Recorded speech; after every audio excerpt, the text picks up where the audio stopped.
నీకు వచ్చిన ప్రాబ్లమ్స్‌ని నువ్వు తట్టుకోగలిగితే తట్టుకో. అంతేకాని నీ ప్రాబ్లమ్స్‌ని ఇతరులకి కంప్లెయింట్ చేయకు అనే పాలిసీని నమ్మే నటి సంగీత గారు.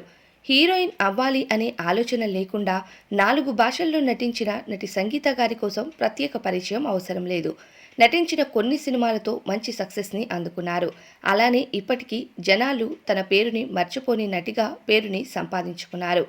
ఒకే ఒక్క ఛాన్స్ అని ఆమె చెప్పిన డైలాగ్‌ని ఎవరూ మర్చిపోలేరు.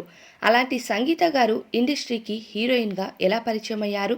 తల్లి హీరోయిన్ అవ్వాలనే కోరికను సంగీత గారిపైన రుద్దారా? సినీ అవకాశాల ప్రయత్నంలో అగ్ర హీరో అయిన చిరంజీవి గారి స్నేహితుడి చేతిలో మోసపోయారా? సంగీత గారు ఇండస్ట్రీలో వేసిన కొన్ని తప్పటడుగుల కారణంగా సినీ ఇండస్ట్రీలో ఛాన్సులు అంతగా రాలేదా? లవ్ ఎట్ ఫస్ట్ సైట్ అంటూ సింగర్‌కి ప్రపోజ్ చేశారా? ప్రస్తుతం బుల్లితెర, వెండితెరపై తన సెకండ్ ఇన్నింగ్స్‌ని స్టార్ట్ చేయడానికి గల అసలు కారణమేంటి? ఇలాంటి కొన్ని ఇంట్రెస్టింగ్ విషయాల్ని మనం ఇప్పుడు ఈ వీడియో ద్వారా తెలుసుకుందాం. నటి సంగీత గారి పూర్తి పేరు సంగీత శాంతారాం. ఈమె అక్టోబర్ 21, 1978 చెన్నై, తమిళనాడులో జన్మించారు.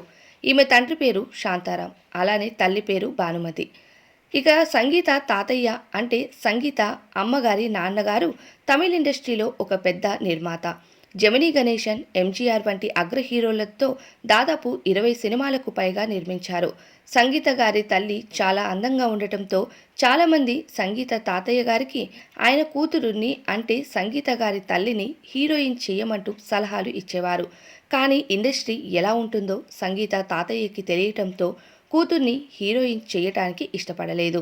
దీనితో సంగీత తల్లికి చిన్న వయసులో అంటే 15 ఏళ్ల వయసులో శాంతారాం అనే మరో నిర్మాతతో వివాహం చేసేశారు. తండ్రి ఒక పెద్ద నిర్మాత అవ్వడంతో సంగీత తల్లికి చిన్నప్పటి నుండి హీరోయిన్ అవ్వాలి అనే కోరికతో ఉండేవారు. కానీ సంగీత తాతయ్య పెళ్లి చేసేయటంతో చేసేది ఏం లేక ఆ కోరికను తన కూతురి పైన సంగీత పైన రుద్ది సంగీతను హీరోయిన్ చేయాలి అని ఫిక్స్ అయ్యారు. అయితే సంగీత గారికి చిన్నప్పటి నుండి చాలా మొండితనం. ఇక అలానే చాలా విషయాల్లో ఆచితూచి నిర్ణయాలు తీసుకుంటారట. అలా ఉండే సంగీత గారికి మాత్రం సినిమాల్లో నటించాలని కోరిక ఏమాత్రం ఉండేది కాదట. బాగా చదువుకొని అబ్రాడ్ వెళ్ళి మంచి జాబ్ చేసి అక్కడే సెటిల్ అవ్వాలి అనుకున్నారు. కానీ తన తల్లి మాత్రం చదువు కంటే హీరోయిన్ అవ్వడం ఇంపార్టెంట్ అని మొండి చేయటంతో తరచూ తల్లికి సంగీత గారికి గొడవలు కూడా జరిగేవట. అలా ఒకరోజు ఈమె తల్లి నా కోరిక నా తండ్రి తీర్చలేదు, కనీసం కూతురుగా నువ్వైనా నా కోరికను తీర్చవా అంటూ కన్నీరు పెట్టుకున్నారట.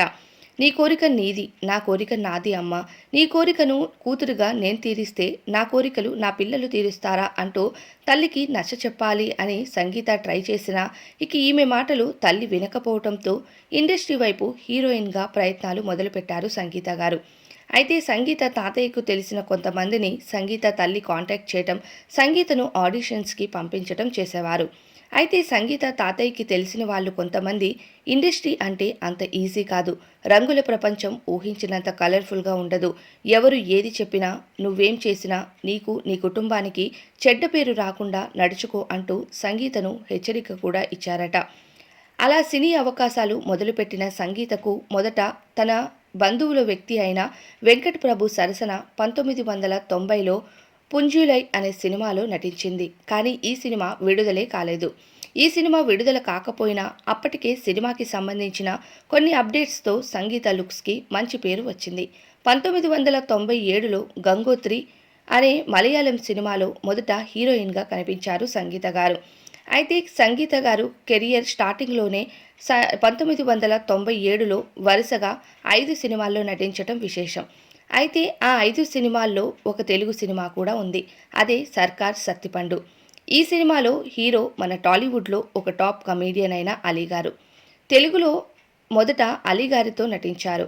కానీ ఇలాంటి సినిమా ఒకటి ఉందని కానీ అలీ గారితో సంగీత గారు నటించారని బహుశా ఎవరికీ తెలిసి కూడా ఉండదు. అయితే మరో విశేషం ఏంటంటే 1999లో ఆశల సందడి అనే సినిమాలో సంగీత గారు హీరోయిన్గా కమీడియన్ అలీ గారి పక్కన నటించారు. అయితే అలీ గారితో సంగీతకు ఇది 2వ సినిమా. అయితే ఈ సినిమా తర్వాత కూడా సంగీతకు తెలుగులో ఏం సక్సెస్ రాలేదు. కానీ అప్పటికే తమిళ్, కన్నడ భాషల్లో హీరోయిన్‌గా మంచి సక్సెస్ అందుకున్నారు. ఇక 2001లో కృష్ణవంశీ గారు తెలుగులో 'మల్లెపూలు' అనే సినిమా తీయాలి అనుకోవటం, ఆ సినిమాకు సంగీత గారికి మేకప్ టెస్ట్ చేయటం కూడా జరిగింది. అయితే హీరోయిన్‌గా 'మల్లెపూలు' సినిమాలో సంగీతను ఫిక్స్ చేశారు. కానీ అనుకోని కారణాల వల్ల ఈ సినిమాకు బ్రేక్ పడింది. అయితే 2002లో కృష్ణవంశీ గారు తీసిన 'ఖడ్గం' మూవీ కోసం అన్ని క్యారెక్టర్స్‌కు ఆర్టిస్టులను ఫైనల్ చేశారు. కానీ ఈ సినిమాలో సీతాలక్ష్మి అనే పాత్రకు మాత్రం ఆర్టిస్ట్ కోసం చూస్తూ ఉండగా 'మల్లెపూలు' సినిమాకు స్క్రీన్ టెస్ట్ చేసి హీరోయిన్‌గా ఫిక్స్ చేసి వదిలేసిన సంగీత గారును గుర్తు చేసుకొని సంగీతను ఇమ్మీడియేట్‌గా హైదరాబాద్‌కు రప్పించి ఈ సినిమా కోసం చెప్పారు. అయితే ఈ సినిమాలో ఒక పల్లెటూరు అమ్మాయి సినిమాల అవకాశం కోసం సిటీలో తిరుగుతూ ఉండే అమాయకంగా కనిపించే పాత్ర కాగా ఈ సినిమాలో ఒకే ఒక్క ఛాన్స్ నేనంటే ఏంటో చూపిస్తాను అనే డైలాగ్తో తెలుగు ఆడియన్స్ మనసుని దోచుకున్నారు సంగీత గారు. ఇక 'ఖడ్గం' మూవీ సూపర్ డూపర్ హిట్ అవ్వటంతో ఈ సినిమాలో నటించిన వారందరికీ మంచి సక్సెస్ అందింది. ఇక ప్రతి ఏడాది ఇండిపెండెన్స్ డే, రిపబ్లిక్ డే రోజు ఈ సినిమాను టీవీ ఛానల్స్లో మర్చిపోకుండా వేయడంతో ఈ సినిమాలో నటించిన ఆర్టిస్టుల నటనను జనాలు కూడా ఎప్పటికీ మర్చిపోలేరని చెప్పుకోవాలి. అలా 'ఖడ్గం' సినిమా సక్సెస్తో 2003లో వరుసగా మన తెలుగులో 6 సినిమాలకు సైన్ చేసి బిజీ హీరోయిన్గా మారిపోయారు సంగీత గారు. 'పెళ్ళాం ఊరెళితే', 'ఈ అబ్బాయి చాలా మంచోడు', 'ఆయుధం', 'ఓరి నీ ప్రేమ బంగారం కాను', 'నేను పెళ్లికి రెడీ', 'టైగర్ హరిశ్చంద్ర ప్రసాద్' అనే సినిమాల్లో నటించారు. 'పెళ్ళాం ఊరెళితే' సినిమాలో శ్రీకాంత్ గారి పక్కన ఆమె నటనకు అందరూ ఫిదా అయ్యారని చెప్పాలి. అయితే సినీ కెరియర్ ఇనీషియల్ డేస్లో సంగీత గారికి ఒక వ్యక్తి మెగాస్టార్ చిరంజీవి గారి ప్రాణ స్నేహితుడిని, నీకు సినిమాల్లో సక్సెస్ వచ్చేలా చేస్తాను అని మాయమాటలు చెప్పారట. మొదటిలో నమ్మినా సరే కమిట్మెంట్ కోరికను బయట పెట్టేసరికి అలర్ట్ అయిన సంగీత గారు ఆ వ్యక్తి కోసం ఆరా తీయగా ఇక ఆ వ్యక్తి అసలు బండారం బయటపడిందట. తన జీవితంలో తెలివిగా వ్యవహరించి జీవితాన్ని కాపాడుకున్న విషయం అంటే ఇదే అంటూ చెప్పుకుంటారు సంగీత గారు. ఇక సినీ ఇండస్ట్రీలో ఇలాంటివి ఎదురవుతూ ఉంటాయి. వాటిని తప్పించుకోవటం అన్నది మన తెలివిపైన డిపెండ్ అయి ఉంటుంది అంటూ ఇప్పటికీ చాలామందికి హెచ్చరిక కూడా ఇస్తారట. సంగీత గారు మొత్తం 4 భాషల్లో 74 సినిమాల వరకు నటించారు. దీనిలో కేవలం 16 సినిమాల్లో మాత్రమే తెలుగు సినిమాలు. ఈమె ఎక్కువగా తమిళ్ సినిమాల్లో నటించారు. నటించింది కేవలం 16 సినిమాలు అయినా తెలుగులో ఈమెకంటూ ప్రత్యేక గుర్తింపు తెచ్చుకోవటం విశేషం. ఇక ఇటీవల కొన్ని ఇంటర్వ్యూస్లో ఆమె ప్రేమ కథను కూడా చెప్పుకుంటూ వచ్చారు సంగీత గారు. సంగీత గారు తన భర్త అయిన సింగర్ క్రిష్ని మొదటిసారి ఒక అవార్డ్ ఫంక్షన్లో చూసి అబ్బా ఇంత బాగున్నాడేంటి అని అనుకున్నారట. అయితే స్టేజ్పై జీవా గారితో కలిసి ఉన్న సంగీత గారు, జీవా గారు ఇద్దరు క్రిష్ కోసం మాట్లాడుతూ best singer award goes to Krish అంటూ క్రిష్ గారి చేతిలో అవార్డు పెట్టారట. అలా అవార్డు తీసుకున్న క్రిష్ గారు చాలా చక్కగా స్పీచ్ ఇవ్వడంతో ఆయన మాటలకి కూడా ఫిదా అయ్యారట సంగీత గారు. ఇక స్టేజ్ దిగగానే సంగీత గారు తన తల్లితో నాకు ఈ అబ్బాయి నచ్చాడు, పెళ్లి చేస్తావా అని అడిగారట. దానితో సంగీత తల్లిగారు అబ్బాయి చూడటానికి నీకంటే చిన్నవాడిలా ఉన్నాడు, చిన్న పిల్లోడేమో అంటే ఇక అవార్డ్ ఫంక్షన్ ఫుడ్ టైంలో ఎదురుగా ఉన్న క్రిష్ని పిలిచి నీ వయసెంత అని అడిగారట సంగీత గారు. క్రిష్ తన వయసు చెప్పగానే హమ్మయ్య నాకంటే 2 ఇయర్స్ పెద్దవాడే అనుకుంటూ హ్యాపీగా ఫీల్ అయ్యారట. దీనినే బహుశా లవ్ ఎట్ ఫస్ట్ సైట్ అంటారేమో, ఐ డోంట్ నో అన్నారు సంగీత గారు. ఇక అలా అవార్డ్ ఫంక్షన్ ద్వారా పరిచయమైన క్రిష్ సంగీత గారి పరిచయం మాట్లాడుకోవటం మొదలైంది. ఆ పరిచయం సాన్నిహిత్యంగా మారటం జరిగింది. చూడగానే క్రిష్తో లవ్లో పడిపోయిన సంగీత గారు మాత్రం మొదట ప్రపోజ్ చేయకుండా క్రిష్ గారి ప్రపోజల్ కోసం వెయిట్ చేశారట. అలా క్రిష్ గారు ప్రపోజ్ చేశాక 2 నెలల తరువాత సంగీత గారు ఓకే చెప్పారట. ఆ తరువాత తండ్రి దగ్గరకు క్రిష్ని తీసుకెళ్లి సంగీత తన తండ్రి ఏమంటారో అని చాలా భయపడిందట.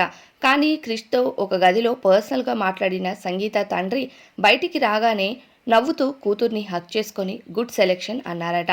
అలా సింగర్ క్రిష్తో 2009లో అతి తక్కువ బంధుమిత్రుల సమక్షంలో తమిళనాడు తిరువనామల్లై గుడిలో వివాహం చేసుకున్నారు. వీరి ప్రేమకు గుర్తుగా సంగీత క్రిష్ గారికి ఒక కూతురు కూడా ఉంది. అయితే సంగీత గారు 2020లో సరిలేరు నీకెవరు అనే సినిమాతో వెండితెరపై తన సెకండ్ ఇన్నింగ్స్ని కూడా స్టార్ట్ చేశారు. ఇక 2008 నుండి బుల్లితెరపై కూడా జోడీ నంబర్ 1 అనే తమిళ్ డాన్స్ షోకి జడ్జిగా వ్యవహరించారు. అలానే 2022లో డాన్స్ జోడీ డాన్స్ అనే తమిళ్ షోకి కొన్ని ఎపిసోడ్స్కి జడ్జిగా వ్యవహరించారు సంగీత గారు. ఈ డాన్స్ షో 2016లో ప్రారంభించగా ఈ షోకి నటి స్నేహ గారు జడ్జిగా ఉండేవారు. ఇక తెలుగు టీవీ షో అయిన జబర్దస్త్, మ్యాట్నీ షో అనే షోస్లో కనిపించగా ఎప్పటికప్పుడు కొన్ని ఫెస్టివల్ ఈవెంట్స్లో కనిపిస్తూ తెలుగు ఆడియన్స్లో కూడా ఎంగేజ్గా ఉంటారని చెప్పాలి. అయితే సంగీత గారు నటించినవి కొన్ని సినిమాలు అయినా తనకి మంచి నేమ్ ఫేమ్ వచ్చాయి. అది రావడం చాలా సంతోషం అంటూ చెప్పుకుంటూ ఉంటారు. ఇంతకంటే నాకు ఎక్కువ ఏం అవసరం లేదు ఇండస్ట్రీ నుండి అంటూ చాలా సింపుల్గా చెప్పేస్తూ ఉంటారు. ప్రస్తుతం ఈమె ఫ్యామిలీ లైఫ్ని లీడ్ చేస్తూ సోషల్ మీడియాలో యాక్టివ్గా ఉంటున్నారు. ఎంత గొప్పగా జీవించావో నీ చేతులు చెప్పాలి, ఎంత గొప్పగా నువ్వు మరణించావో ఇతరులు చెప్పాలి. ఏమంటారు ఫ్రెండ్స్? ఇది గైస్ నటి సంగీత గారి జీవిత విశేషాలు. ఈ వీడియో మీకు నచ్చిందా? నచ్చితే మన వీడియోకి ఒక లైక్ చేయండి. అలానే సంగీత గారు నటించిన మూవీస్లో మీ ఫేవరెట్ మూవీ ఏంటో కామెంట్ బాక్స్లో చెప్పండి. ఇలాంటి మరిన్ని ఇంట్రెస్టింగ్ వీడియోస్ కోసం మన ఛానల్కి ఇప్పుడే సబ్స్క్రైబ్ చేసుకోండి.